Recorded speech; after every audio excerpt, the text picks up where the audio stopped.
Hey everyone, this is GeoWill from Lifeman Productions Squared, and I'm here tonight with the benchmarking video for my new computer. I've been meaning to do it for a while, but I've just not been able to get around to it.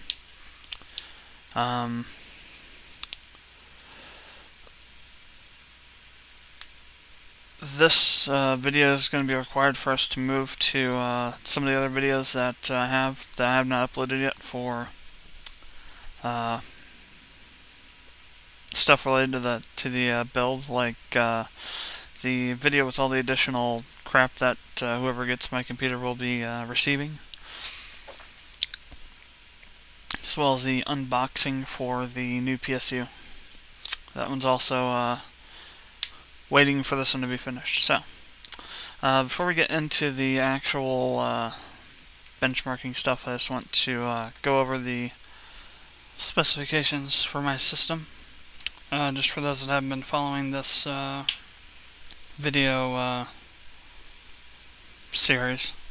For the motherboard, I have an Asus Sabertooth X79. For the processor, I have an Intel i7 3930K. The processor is overclocked to 4.6 gigahertz with a core voltage of 1.328 volts. I don't have hyperthreading enabled. I have that disabled. My CPU idle temperature range is 36C to 47C. Under load, that goes up to 53C to 72C. I have for RAM, I have G.Skill Ripjaw Z series, quad channel 4GB. I think the cast latency is 7. And again, it is 4x4, so 16 gigabytes of that. It's PC3 12800, or in megahertz, that means it's 1600 megahertz. For the video card, I have a Sapphire Radeon HD 7970 Dual X OC edition. OC stands for overclocked. My overclocks on that are 1050 megahertz for the GPU clock and 1500 megahertz for the memory clock. The idle temperatures for my video card are 32C, and the underload, it gets up to around, well, the range I should say is 30 to 34C, depending on the temperature of the room.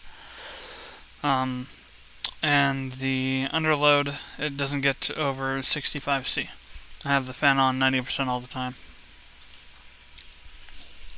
For the cooling system, I have a Corsair H100 liquid cooler.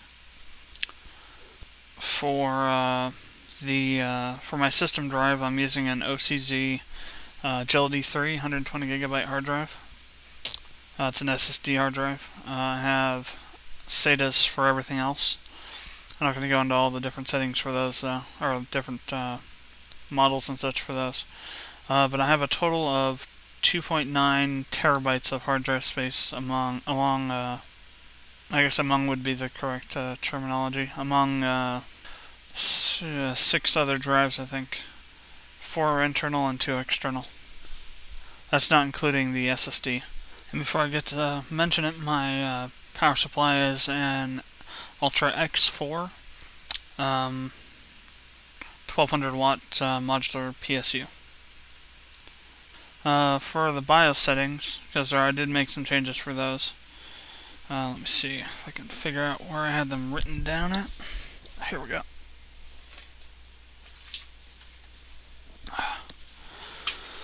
Alright, for in the Asus BIOS menu, I have the an AI tweaker in the advanced section of the UEIF BIOS, I have turbo enabled and set to by core, and each core is set to 46 multiplier with a BCLK value of 100. I have it set to XMP mode so I can put my RAM at the correct speed. Underneath, in that section underneath DigiPlus power control, CPU LLC is set to high or set to high, but you can put it at ultra. So I have a list of different settings that I've tried. For the CPU current capability, I set that to 110%. CPU vCore boot is set to auto. VCSA or VCCSA LLC is set to high. VCCSA current capability is set to 110. CPU spread spectrum is disabled. For CPU performance settings, CPU ratio is set to 46. Even though it doesn't really matter because they're set by core. The CPU vCore voltage is set to offset mode. vCore voltage is plus or minus 0.015. The VCCSA voltage is set to plus, or rather it's plus not minus on the vCore voltage. For the VCCSA voltage I have it set to plus 0.015 as well. My DRAM voltage settings are 1.552, and for CPU PLL voltage that's set to auto. Underneath the advanced settings, the advanced tab rather, for power management I have speed step disabled. Again, CPU ratio is 46. And I also have C3, 6, and 7 disabled. Alright, with that out of the way, let's go ahead and take a look at some 3D Mark Vantage and 3D Mark 11 scores. Both of these I did the performance and performance and extreme presettings for both of the programs. So it's kind of a equal comparison between the two programs and the two variations of how it's run between DirectX 11 and 10. Right now I have the performance scores up for Vantage. The total score was 35768 3D marks. Graphics score was 36393, and the CPU score was 34018. I'll just go ahead and show you the detailed scores now. Or rather, explain them, I guess. Let's see, for the Jane Nash demo, the FPS was 113.87. For new Calico, 99.08 frames per second. For the AI test, we had 4,705 operations a second. Physics test was 45 operations a second. Sorry if I sound a little weird. Dealing with a canker sore on my bloody tongue, so makes talking kind of difficult once in a while.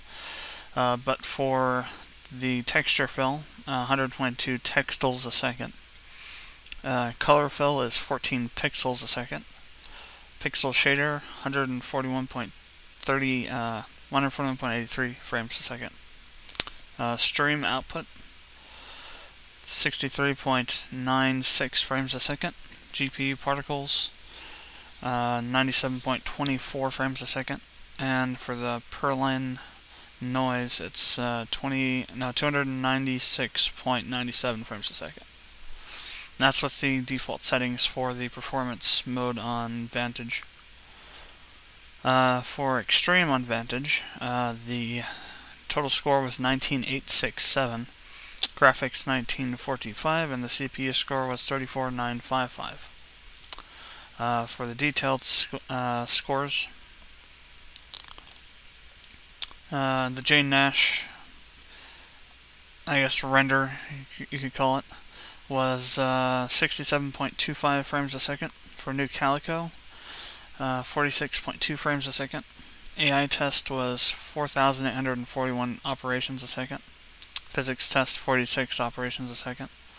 Texture fill 122 textiles a second. Color fill 14 pixels a second. Pixel shader 141.87 frames a second. Stream out 63.93 frames a second. GPU particles 97.27 frames a second, and Perlin noise 297.12 frames a second. For the Mark 11 3DM11 performance scores, the total score was 9112. Graphics was 8,852. Physics score was 11,136, and the combined score was 8,667. For detailed scores, graphics test 1 was 40.95 frames a second. Graphics test 2 was 44.92 frames a second. Test 3 was 56.58 frames a second, and test 4 was 25.27 frames a second. The physics test was 35.36 frames a second, and the combined test was 40.31 frames per second. For the extreme scores, total score was 3124. Graphics was 2,835. Physics 100. We're going with 100. 11,107, and the combined score was 3,471. For the detailed scores, graphics test 1 was 15.18 frames a second. Test 2, 15.73 frames a second. Test 3, 13.83 frames a second. And test 4 was 8.15 frames a second. So this card was really struggling with those much higher quality tests. Physics was 35.26 frames a second, and the combined test was 16.15 frames a second.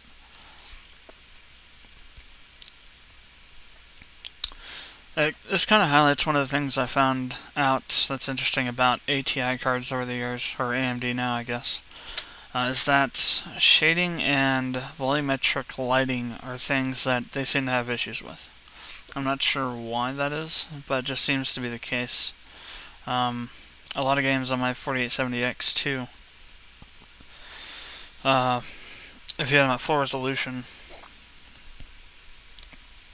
with full shading, you usually could get a better frame rate with knocking the shading quality down a quality level. Like if you have it set on high, you might get a frames per second of 45 to 30 frames a second in Crysis, but if you knock that down to a medium, you'll probably get closer to 45 to 60 frames a second. As a hypothetical example, I'm not really sure if that's the actual values you get with those settings with Crysis. Moving along now, let's go ahead and get to the benchmarks. Before we do the benchmarking now, I just want to go ahead and go through the different settings I have for well, you know what? No, what I'll do is I will go over each one individually, and then in the graphics part of the video we'll have all of the settings listed up there as well, and then we'll just transition over into the old and new benchmark comparison graphs. And I say old and new benchmark graphs because I actually did these benchmarks twice. Actually, technically after Crysis they were done twice. In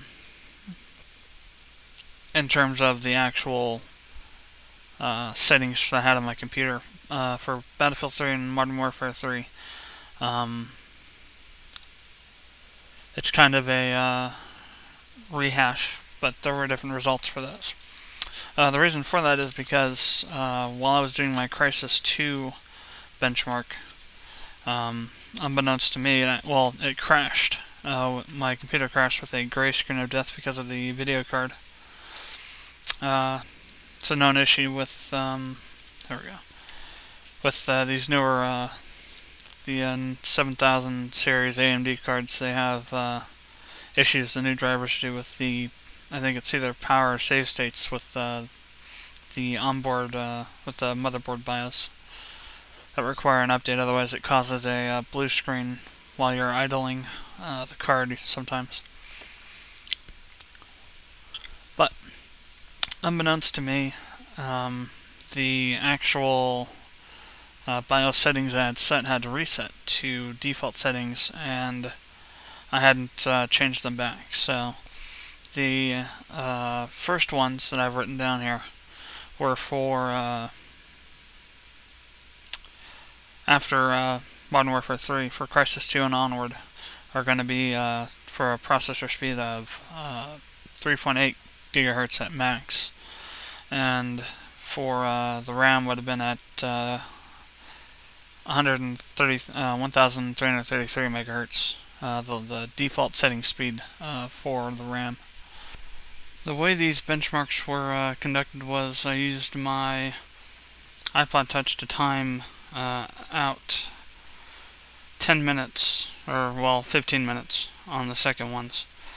And I ran the FRAMS benchmarking tool during that time for each game, from the beginning of the game to wherever I was at when the timer stopped. And then I went through and got the minimum maximum frames per second from the Excel spreadsheet files generated, and then also averaged all the FPS snapshots, I guess you could call them, together from that same spreadsheet.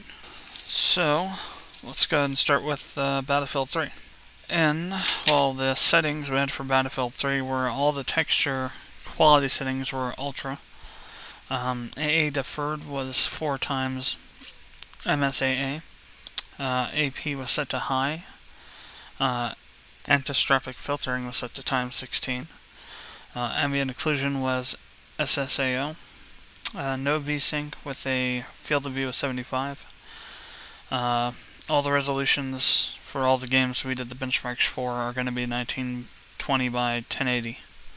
So I won't mention that again, except for when we get to Dolphin and PCSX2. With those settings, we got the old benchmark for Battlefield 3 was an average frame rate of 92.46 frames a second, with a minimum frame rate of 29 and a maximum frame rate of 143. The new benchmark, though, we had a average frame rate of 98.27, minimum frame rate of 18, and a max of 201. For Call of Duty Modern Warfare 3, settings were Shadows, Specular Map, and Depth of Field were turned on. SSAO was set to high quality. Soften Smoke Edges was set to yes. BI was set to yes. IQ was set to extra, and all the texture qualities were set to extra as well. With those settings, we got the old benchmark we got was 184.90 frames a second average, minimum of 14 frames a second with a maximum frame rate of 498. And the new one, we had a average frame rate of 224.81 frames a second. Minimum was 7 and the max was 499. For Crysis 2, settings were extreme for all the different quality settings. VSync was turned on, DirectX 11 was turned on, and we had the high definition texture pack installed. With those settings, the average frame rate in the old benchmark was 47.90 frames a second, with a minimum frame rate of 20 and a max of 52. In the new one, the average frame rate was 49.48, minimum frames per second was 1, and max was 52. And the 1 frame per second came from the loading screen. Next up is Skyrim. Settings for Skyrim were all set to max. AA was 8, AF was 16. In the advanced options, all the water reflections were turned on. FXAA was turned off, and in the object details panel, all the sliders set to the most right side so that things were rendered at the farthest distances possible. And object detail fade was turned off. And we also had detail quality set to ultra. We also had the high definition texture pack installed for that as well. And with those settings, Skyrim got, in the old benchmark, an average frame rate of 58.76 frames a second, with a minimum of 18 and a maximum of 63. The new benchmark was 59.55 frames a second average. The minimum was 20 and max was 63. For Darkspore, the settings were all set to high. I think that's what our highest, maybe? Highest, yeah. In the old benchmark, we had an average frame rate of 59.72 with a minimum frame rate of 7 and a max of 61. In the new benchmark, the average frames a second was 59.68 with a minimum of 28 and a maximum of 61. So now we get into Dolphin, where we have a ton of settings to go over. For those of you that don't know, Dolphin is a GameCube/Wii emulator. Really the only one that works at the moment. And it's notorious for requiring a lot of power in your computer for LLE compiling. And LLE is I'm not really sure what it stands for, but it has to do with the audio processing. And LLE more accurately represents, or more accurately mimics, the actual GameCube audio processor code. And so it is more likely to properly render out audio. But it also requires a massively fast CPU to be able to handle it. And so with that in mind, the graphic settings were D through D9 for the God, what is that setting called? I didn't write it down.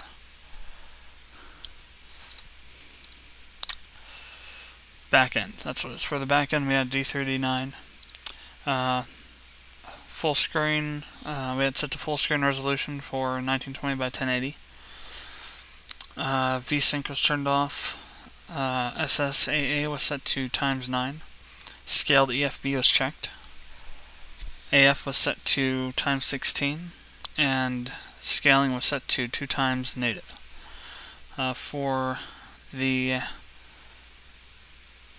hacks tab, or the things that's listed right now were on the enhancements tab. For the hacks tab, ignore format changes is checked. For EFB copies, texture is selected. Underneath texture cache, the accuracy slider is 1 to the left of fast. External frame buffer is disabled. Fast bitmaps is selected, and disable per pixel depth is also checked. There's nothing checked on the advanced tab. For the general configuration, we had dual core selected, idle skipping is also selected, and JIT recompiler is what's selected for that. For DSP settings, LLE recompiler, DSP LLE on thread is selected, and we have the audio set to direct sound at 32,000 Hz.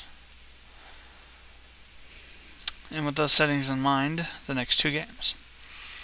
For Tales of Symphonia, we had an average frame rate on the old benchmark of 58.51 frames a second, with a minimum of 3 and a max of 61.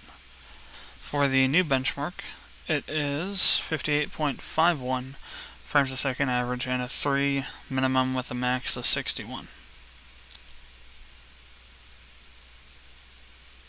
Or sorry, that's the same thing. I was reading the wrong one. The new benchmark was 59.28 frames a second with a maximum frame rate of 63 and a minimum frame rate of 4. For Tales of Symphonia 2, which is a Wii game, the maximum or average frame rate on the old benchmark was 59.12. Max frame rate was 73 and the minimum was 31. On the new benchmark, we had 59.16 with a average with a minimum of 15 frames a second and a maximum of 61. Alright, then we go on to Zone of the Enders, and for the settings, or a little bit of back history for Zone of the Enders here. Zone of the Enders is really the go-to game on the PCSX2 for benchmarking because it's a game that requires a lot of power. It's probably that and this one and Second Runner, the sequel to this one, both are probably both the most power-hungry games on the emulator. So if your system can run these fairly decently, you'll probably be able to run every other game out there really well. For the EE/IOP settings, we had both of those set to recompiler.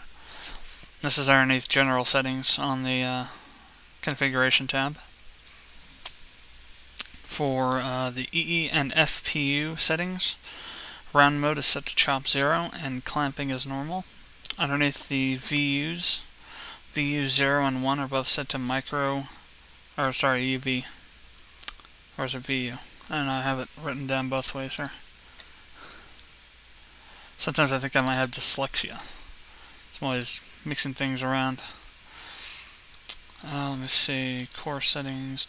VUs. So it's VU, not UV. VU 0 and 1 are set to micro VU recompiler. For the advanced options, we have round mode as chop 0 again and clamping again as normal. Forced aspect ratio is 16:9. No SA or GF. No speed hacks or game fixes were enabled. And again, 1920 by 1080 resolution at full screen. For the graphics plugin I was using GSDX 5330, MSVC16 SSE3, version 0.1.16. For the settings for that plugin, we had DirectX or Direct3D11 hardware mode. Interlacing was set to audio. MS8, we'll get to that in a second. 3x native resolution. Texture filtering was selected, and enable hardware hacks was checked. And for the hardware hacks, all we had selected was MSAA times 16. And with those settings, we got in the old benchmark a average frame rate of 56.78, minimum frame rate of 38, and max of 60. For the new benchmark, that becomes 59.66 average with a minimum of 47 and a max of 65. So there was a noticeable bump there. Metro 2033. For the settings, we had very high quality set. All quality settings were set to very high. DirectX 11 was turned on. MSAA times 4, AF times 16, and under advanced DirectX 11 options, advanced depth of field was turned off. The reason I turned that off for is because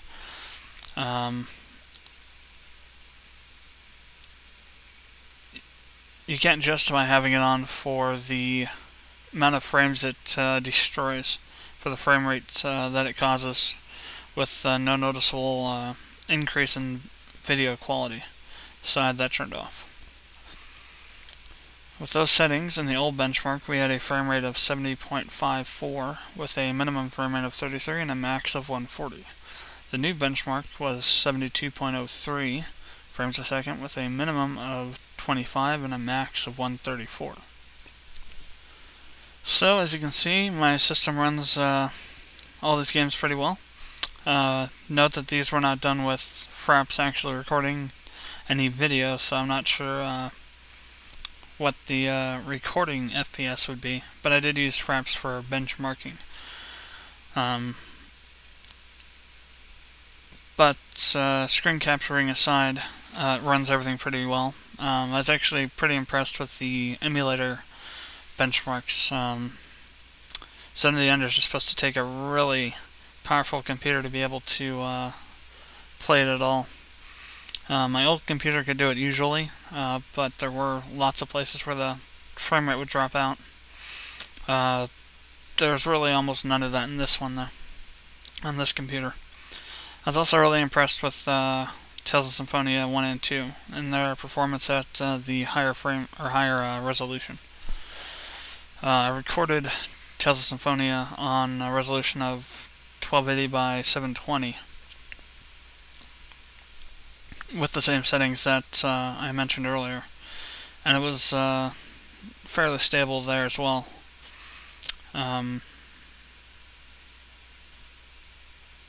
But I didn't think it would have done so well at the higher frame rate. Of course, again, I wasn't using fraps, so it was recording what I was benchmarking. There probably would have been a noticeable drop in frames per second. But for the most part, it seems like this computer is pretty strong. I am thinking about getting another 7970 in the future sometime to crossfire with and push these values even higher, and also allow me to do the recording at higher resolution without having to upscale. So I still have some issues with recording with fraps and having lag trying to record at 1920 by 1280 with full settings.